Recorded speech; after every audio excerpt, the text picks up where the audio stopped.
കഴിഞ്ഞ തലമുറയിലെ കുറച്ചുപേർക്കെങ്കിലും രാജ്യത്തോട് ആത്മാർത്ഥമായ കൂറുണ്ടായിരുന്നു. ഇന്നിപ്പോഴെന്താ കുറെ കുട്ടി നേതാക്കന്മാർക്ക് കസേരക്കാരിക്കണമെന്നും സ്വന്തം കീശ ഉറപ്പിക്കണമെന്നല്ലാണ്ട് വേറെ ചിന്തയുണ്ടോ? വന്ന് ജനസേവനം എന്ന് പറയുന്നത് ഒരു ഫാഷനായി. കവറ് ധരിച്ച എല്ലാം ആയി എന്നാ വിചാരം. അല്ല, ഞാനും അങ്ങനെ തന്നെ വെച്ചോ. അതെ അച്ഛാ, തൽക്കാലം പ്രഭാഷണം നിർത്തിയിട്ട് സുഖൂന് എനിക്കൊന്ന് വിട്ടുതരൂ. പാവം യാത്രാക്ഷീണം കാണും, ഉറങ്ങിക്കോട്ടെ. അല്ല, സുഖുവിനും കൂടി താല്പര്യമുള്ള വിഷയമായതുകൊണ്ട് സംസാരിച്ചിരുന്നതാ. നേരം പോയത് അറിഞ്ഞില്ല. സുഖു പോയി കിടന്നോളൂ. ഞാനും കിടക്കാം.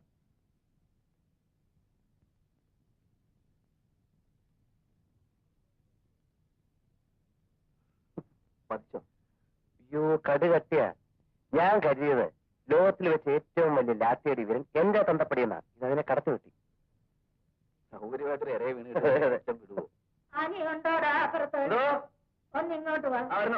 മുത്തശ്ശിയ, ഇവിടെ വന്നാ ഇനി മുത്തശ്ശിയും കൂടി സൈക്കിൾ. ഞാനില്ല.